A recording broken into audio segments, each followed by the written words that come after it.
ഞാൻ ആദ്യകാലം ക്ഷേത്രത്തിൽ ചെല്ലുമ്പോൾ അവിടെയുള്ള ചിലർ ചോദിക്കും, ഒരു ഷർട്ടേ ഉള്ളോ വിജു എന്ന് ചോദിച്ചിരുന്നൊരു കാലഘട്ടമുണ്ട്. ചെമ്പട്ടൂടുത്തു കെട്ടി ചിത്രച്ചിലമ്പണിഞ്ഞ് ചന്തമോടെന്നുടയ ചാരവി വന്നിടണം. LKG പഠിക്കുന്ന കുട്ടി തൊട്ട് 80 വയസ്സുള്ള അമ്മവരെ എൻ്റെ അടുത്ത് പഠിക്കുന്നുണ്ട്. പക്ഷേ ഒരു ദിവസം ഒരു ക്ലാസ് എടുക്കുമെന്ന് ചോദിക്കുന്നവരുണ്ട്. അത്രയും ദിവസം പോലും അവർക്ക് കാത്തിരിക്കാൻ വയ്യാന്ന് പറയും. ഇതിൻ്റെ വരുമാനം ഇതുകൊണ്ട് ജീവിക്കുന്ന കുട്ടികളുണ്ട്. ജീവിതത്തിൽ ഞാൻ അത്ഭുതങ്ങളാണ്, സോപാന സംഗീതം കൊണ്ട് മാത്രം അത്ഭുതങ്ങളുണ്ടായിരുന്നു. ഞങ്ങൾക്ക് ഒരാൾക്കൊരു വീട് വെച്ച് കൊടുക്കണം, അങ്ങനെയാണ് ആഗ്രഹിക്കുന്നത്. ഒരു കുട്ടിയുടെ വിവാഹം നടത്തണം, ഇതൊക്കെ ഞങ്ങൾ പ്ലാൻ ചെയ്ത് നടക്കുന്നതാണ്. അതും കൂടിയാണ് സ്നേഹ സോപാനം, ഒരു താങ്ങ്.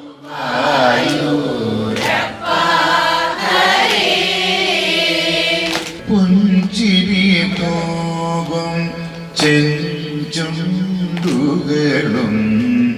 പുഞ്ചിരി തോകും ചെഞ്ചുണ്ടുകളും കുസുതി കുഴി. ക്ഷേത്രകലയായ സോപാന സംഗീതം ഒരുപക്ഷെ സാധാരണ മലയാളികൾക്കിടയിലേക്ക് ഇത്രമേൽ സുപരിചിതമായത് ദേവാസുരം ചിത്രത്തിലെ വന്ദേ മുകുന്ദഹരെ എന്ന വരികളിലൂടെയായിരിക്കാം. എന്നാൽ ക്ഷേത്രത്തിനകത്ത് മാത്രം ഒഴുങ്ങിക്കേട്ടിരുന്ന ഈയൊരു തപസ്യ സാധാരണ ജനങ്ങളിലേക്ക്, പുതുതലമുറകളിലേക്ക് എത്തിച്ചുകൊണ്ടിരിക്കുന്ന ഒരു കലാകാരനാണ് ഇന്ന് നമ്മളോടൊപ്പം, ശ്രീ ഏലൂർ ബിജു. നമുക്ക് അദ്ദേഹത്തിൻ്റെ വിശേഷങ്ങളിലേക്ക് അറിയാം. നമസ്കാരം സർ. നമസ്കാരം. ക്ഷേത്രകലയാണെന്ന് പറഞ്ഞല്ലോ, ക്ഷേത്രത്തിൻ്റെ ഉള്ളിൽ മാത്രം ഒഴുങ്ങിക്കേട്ടിരുന്ന ഒരു ഗാനമാണ്. എന്തുകൊണ്ടാണ് അത് ഇത്രമേൽ ജനങ്ങളിലേക്ക് ഇറങ്ങിച്ചെന്നത്? ആദ്യം തന്നെ ഉത്തരം പറഞ്ഞു കേട്ടോ. ദേവാസുരം സിനിമ വലിയൊരു ഉദാഹരണമാണ്, അത് പറയാതിരിക്കാൻ വയ്യ. ആ സിനിമ ഇപ്പം നമ്മളിപ്പോഴും എവിടെയെങ്കിലും ചെല്ലുമ്പോൾ എന്താ ചെയ്യുന്ന സോപാന സംഗീതം എന്താണെന്ന് ചോദിക്കുമ്പോൾ ദേവാസുരം സിനിമ പറഞ്ഞാൽ പെട്ടെന്ന് ആൾക്കാർക്ക് മനസ്സിലാവും. ഒരു കാലഘട്ടത്തിൽ നമ്മൾ ഇങ്ങനെയുള്ള ക്ഷേത്രകലകൾ ഇതിലും വലിയ പ്രഗത്ഭരായിട്ടുള്ള കലാകാരന്മാരുണ്ടായിരുന്നു. ഇപ്പോൾ മാത്രമല്ല, പണ്ട് ഇതിലും മേലിലുള്ള കലാകാരന്മാരുണ്ട്. പക്ഷെ അന്ന് സോഷ്യൽ മീഡിയ ഉണ്ടായിരുന്നില്ല, അറിയപ്പെട്ടിരുന്നില്ല. അല്ലെങ്കിൽ ഉദരനിമിത്തം നമ്മളെ ക്ഷേത്രത്തിനകത്ത് മാത്രം ആ ചടങ്ങ് നടക്കലായിരുന്നു. അന്ന് അതേ നിവൃത്തി ഉണ്ടായിരുന്നുള്ളൂ. അതുകൊണ്ടാണ് നമ്മളിന്ന് ചെയ്ത് വെക്കണ പോലെ പുറത്തേക്ക് വരാനുള്ള സാഹചര്യം ഉണ്ടായിരുന്നില്ല.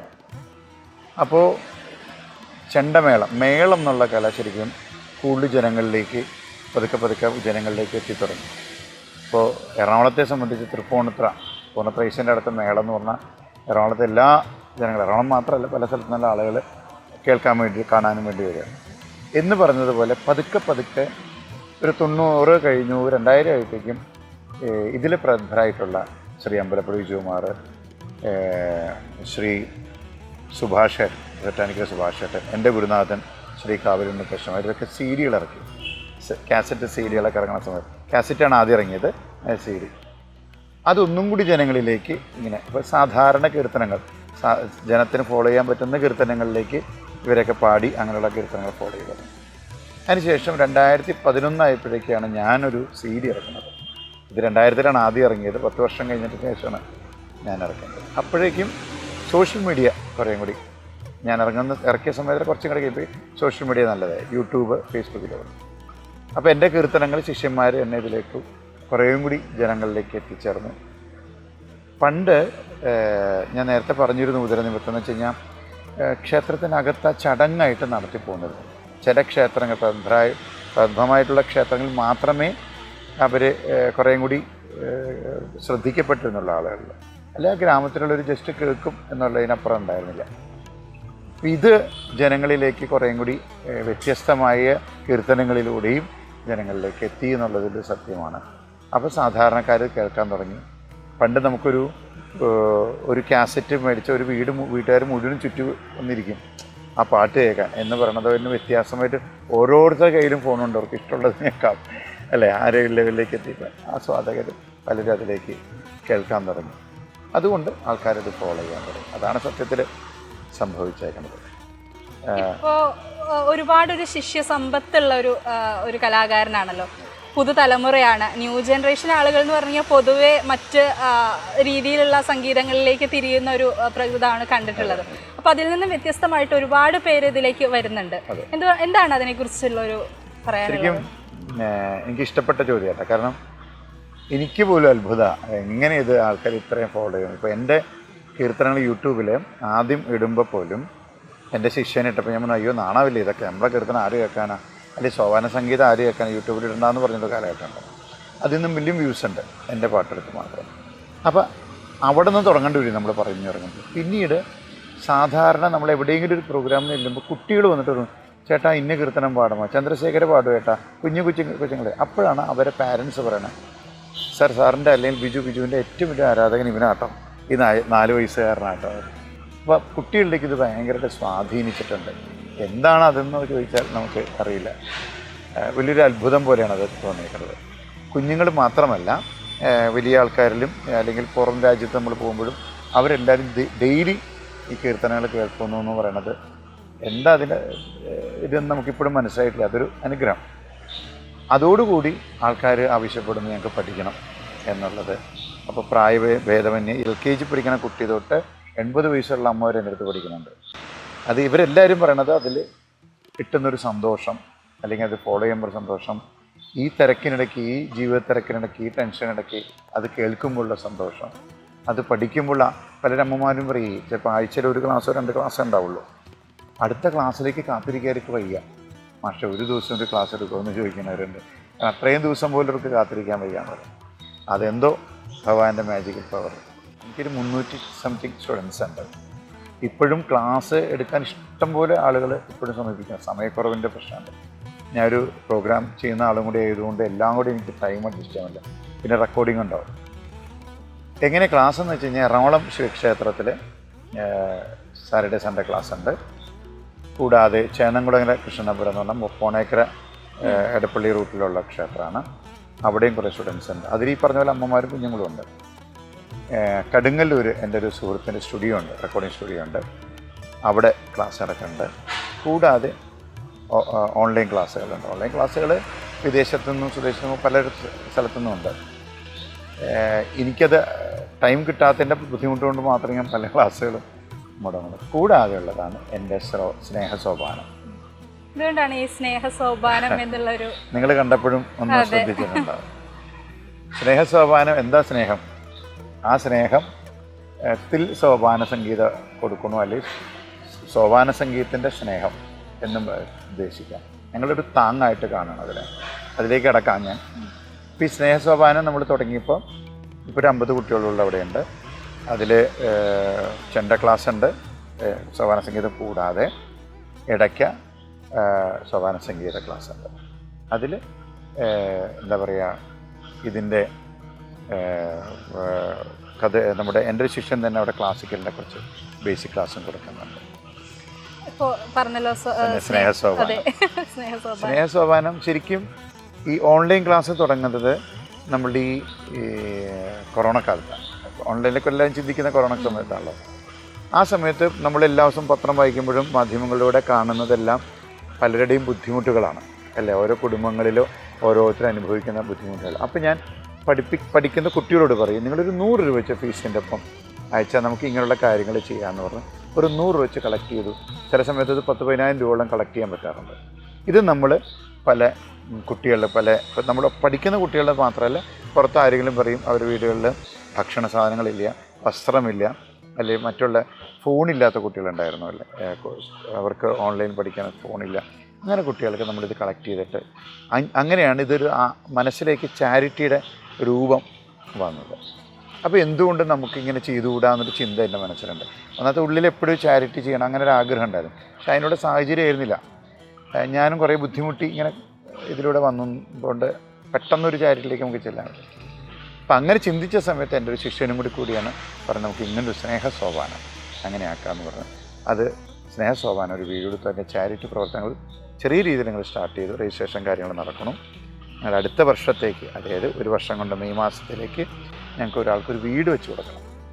അങ്ങനെയാണ് ആഗ്രഹിക്കുന്നത്. ഒരു കുട്ടിയുടെ വിവാഹം നടത്തണം. ഇതൊക്കെ ഞങ്ങൾ പ്ലാൻ ചെയ്ത് നടക്കുന്നതാണ്. അതും കൂടിയാണ് സ്നേഹസോപാനം, ഒരു താങ്ങ് എന്നുള്ളതാണ്. ഒരുപാട് ആളുകളെ ഇപ്പോൾ പഠിക്കുന്ന ശിഷ്യന്മാരിലുണ്ട്. അതിൽ ഒരുപാട് സ്ത്രീകളും പെൺകുട്ടികളും അടക്കം ചെണ്ടയാണെങ്കിലും സോപാന സംഗീതമാണെങ്കിലും പഠിക്കുന്നുണ്ട്. എന്താണ് അവർക്ക് ഇതിലേക്ക് വരാനുള്ളൊരു അതിനെക്കുറിച്ച് എന്താണ് പറയാനുള്ളത്?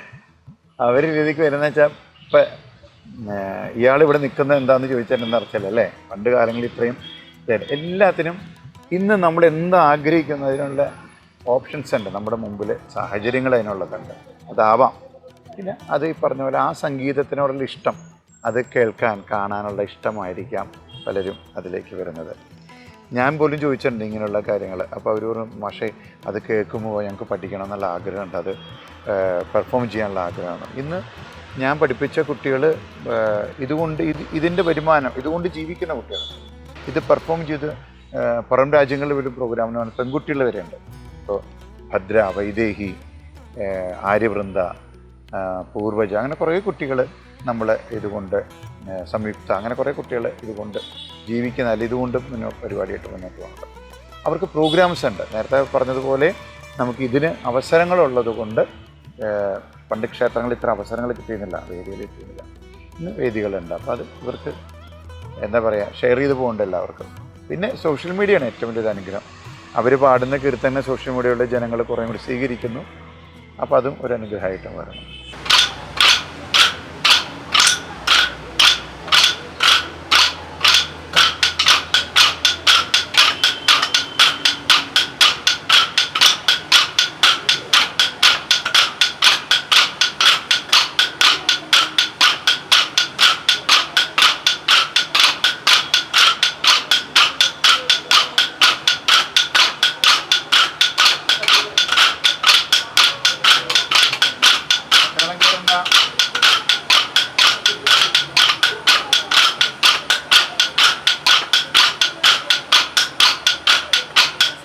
എന്താണ് യഥാർത്ഥത്തിൽ സോപാന സംഗീതം എന്ന് പറയുമ്പോൾ അതിനെക്കുറിച്ച് അറിയാത്തവർക്ക് അല്ലെങ്കിൽ അത് മനസ്സിലാവാത്തവർക്ക് എന്താണ് ശരിക്കും സോപാന സംഗീതം എന്ന് പറയുന്നത്? ശരിക്കും സോപാനം എന്ന് പറഞ്ഞാൽ പടവുകൾ നടത്താം, സ്റ്റെപ്സ്, പടികൾ നടത്താം. അപ്പോൾ സോപാനത്തിൻ്റെ, ക്ഷേത്രത്തിൻ്റെ സോപാനത്തിൻ്റെ അരികിൽ നിന്ന് പാടുന്നത് സോപാന സംഗീതം. വളരെ സിമ്പിളായിട്ട് പറഞ്ഞാൽ അതാണ്. അങ്ങനെ പറയാം. കൊട്ടിപ്പാടി സേവ എന്ന ശരിക്കും ഇതിൻ്റെ പേര്. ഇടയ്ക്ക് കൊട്ടി പാടി ഭഗവാൻ ഉപാസിക്കുക എന്ന് പറയുന്നത്. നമ്മൾ പാടുമ്പോൾ മൂർത്തിയും പാടുന്ന ആളായിട്ടുള്ള ബന്ധമാണ്.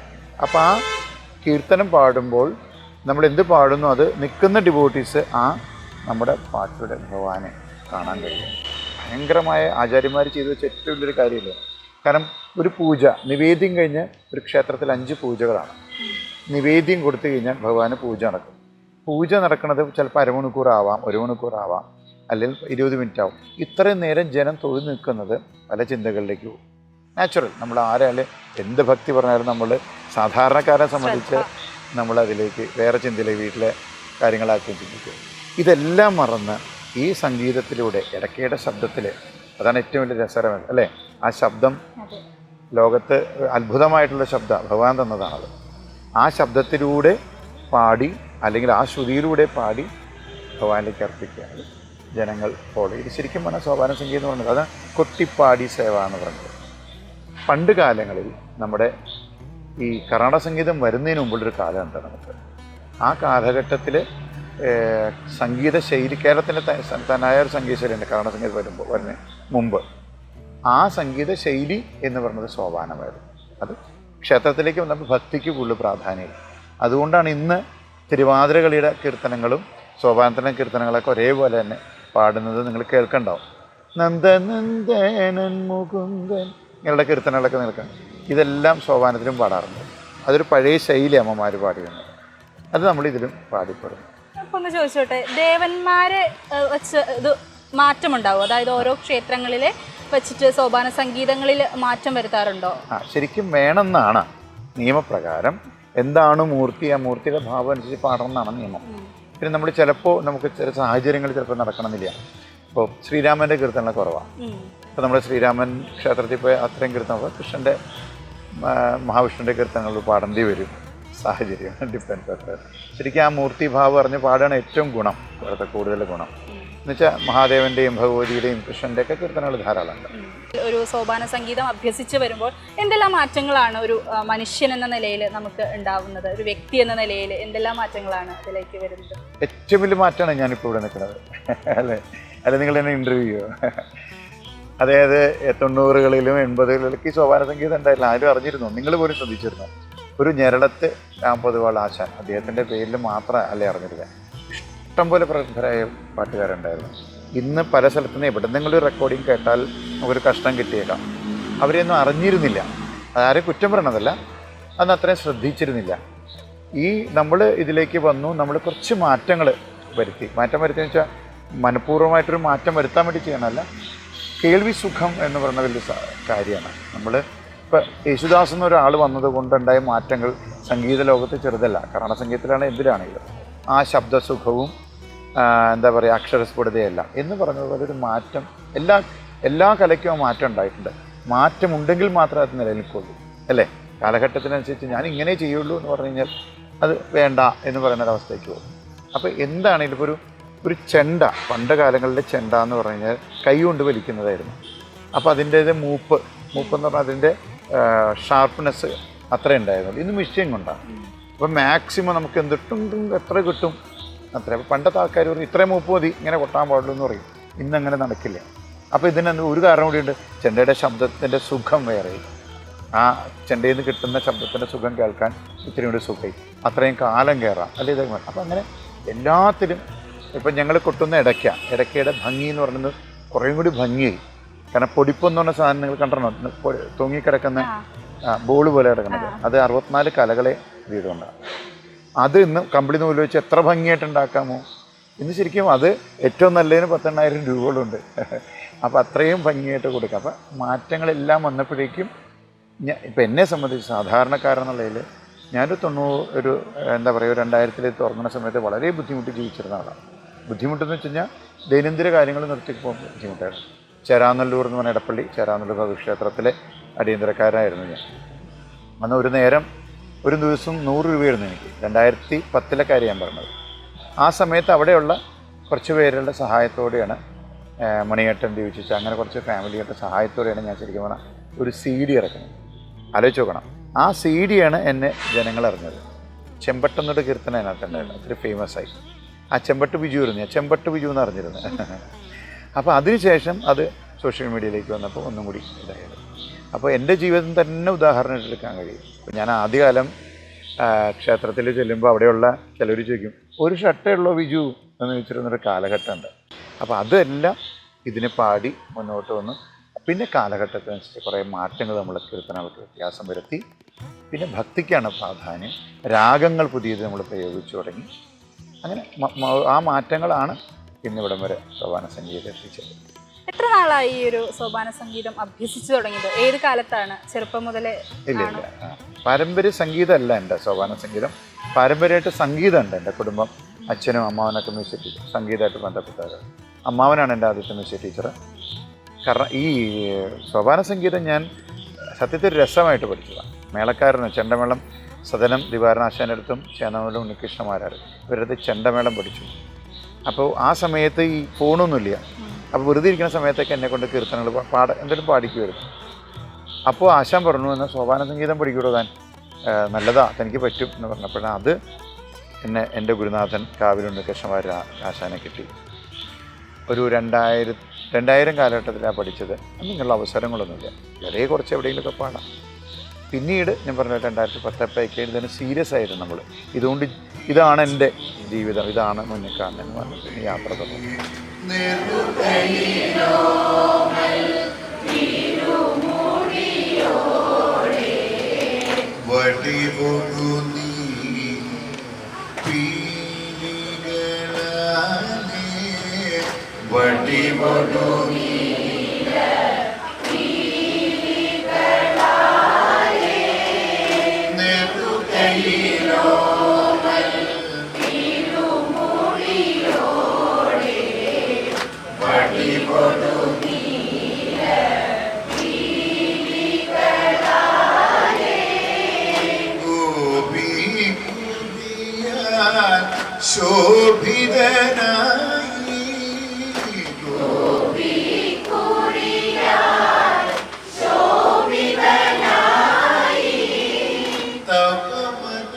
ഒരു ചോദ്യം കൂടെ, എന്തെങ്കിലുമൊക്കെ ഒരു മെമ്മറീസ് ഉണ്ടായിട്ടുണ്ടോ ഈ ഒരു കാലഘട്ടത്തിൽ സോപാന സംഗീതത്തിൽ? അതെ, ജീവിതത്തിൽ ഞാൻ അത്ഭുതങ്ങളാണ്, സോപാന സംഗീതം കൊണ്ട് മാത്രം അത്ഭുതങ്ങളുണ്ട്.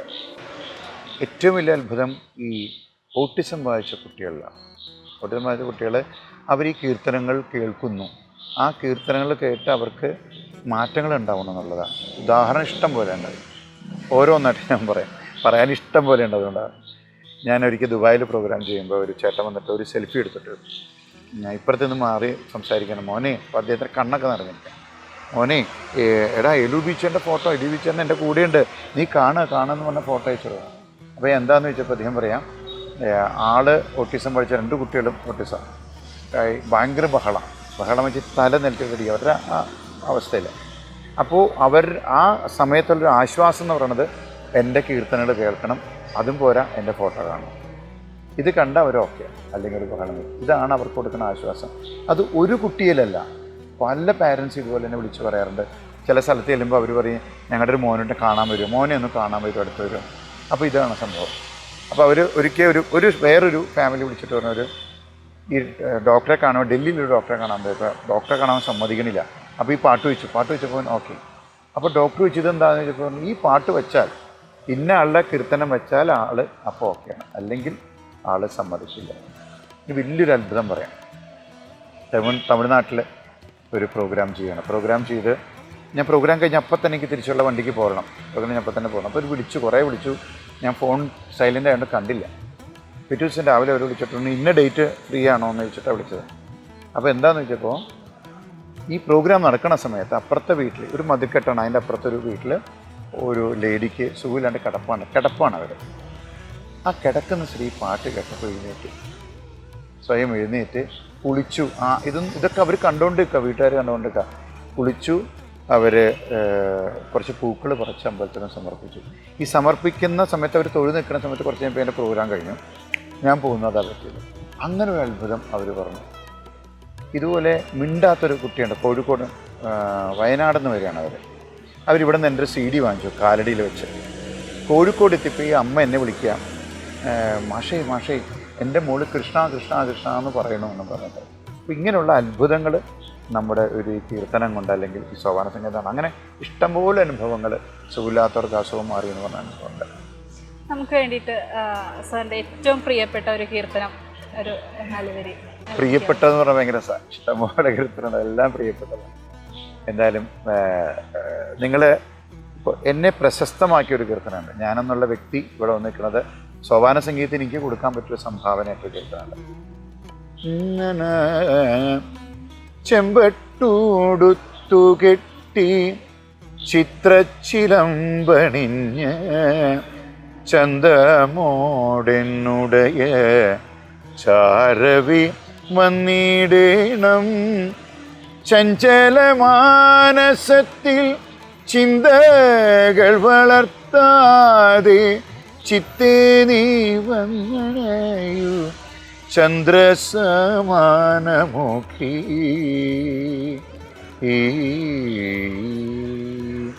ഇത് ആരഭി രാഗത്തിലാണ്. പാട്ടുവരിക്കൽ എന്നൊരു ക്ഷേത്രം ഡൽഹിയിൽ, ആ അമ്മയെക്കുറിച്ചുള്ളൊരു ചിത്രമാണ്. പാലേലി മോഹനൻ അദ്ദേഹം എഴുതിയതാണ്. കുടുംബത്തെക്കുറിച്ച് ആരൊക്കെയാണ് വീട്ടിലുള്ളത്, എന്താണ് കുടുംബത്തിൻ്റെ ഒരു സപ്പോർട്ടും കാര്യങ്ങളൊക്കെ? എൻ്റെ അച്ഛനും അമ്മയും ഇന്ന് ജീവിച്ചിരിപ്പില്ല.